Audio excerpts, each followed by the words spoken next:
BMF in Atlanta during that time, being able to peek around in Atlanta, you over there jamming with Jeezy. Obviously, you the underground king, so legendary in the city coming in here. What was that like during that BMF time when they were making it rain in the clubs and nobody had ever seen it before? Everybody would talk about the money with BMF. My thing was the loyalty, right? The way they were locked in with each other, right? Because if you look at BMF as a family, these are people from all over the country. Detroit, Philly, New York, Atlanta, Florida, Texas, California. You know what I'm saying? But nobody was trying to beat for each other. Everybody was making money. Everybody was a boss in their own little circle. So when you would see BMF pull up, this is not Meech with a bunch of people hanging around. This is Meech, his captains. Like, everybody is made. Yeah. You know, and it was no jealousy. You know, like he say, man, we not over here trying to fuck each other's woman. They weren't. You don't see that. You don't see that every day. You look at social media, everybody want to fuck the same broad. Come on. You know, but it was low, and he was so. Meech was trying to start a record company. Meech say the music industry, they take 85% and they get an artist 15. I'm gonna get an artist 85% and keep 15 because I don't need no money. I'm rich. Yeah, yeah.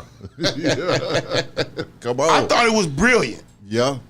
I thought it was brilliant. This is when they put up the billboard. Yeah. You know what I'm saying? I said, this is brilliant. I said, they're never gonna let this nigga do this. Shit.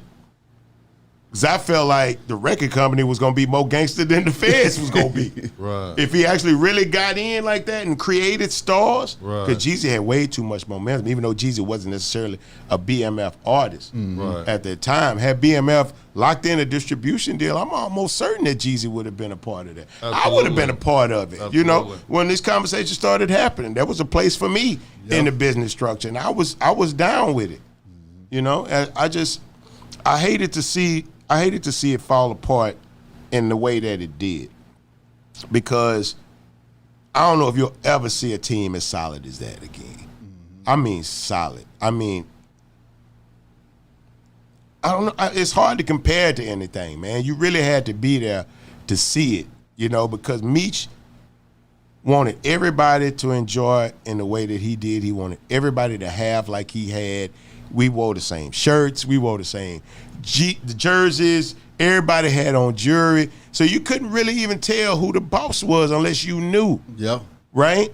That's how it is in my church. You go to my church, all the deacons and the pastor, they're all dressed alike. Ain't no big chair at the front. Yeah. So you don't know who the pastor is till he come up and start preaching. Thanks. Right. You know what I'm saying? That just lets you know that's a team. Absolutely. That's a team.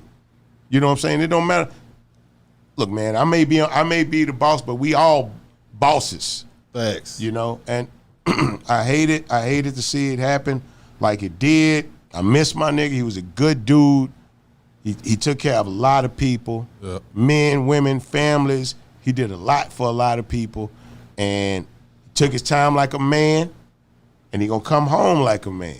Yeah. You know, and shout out to Lil Meech for holding down his legacy, for, you know, walking this movie in the way that he is, because this TV show, because it's another season. Yeah. Another season coming already. You know what I'm saying? But man, when dude come home, man, it's gonna be a big day.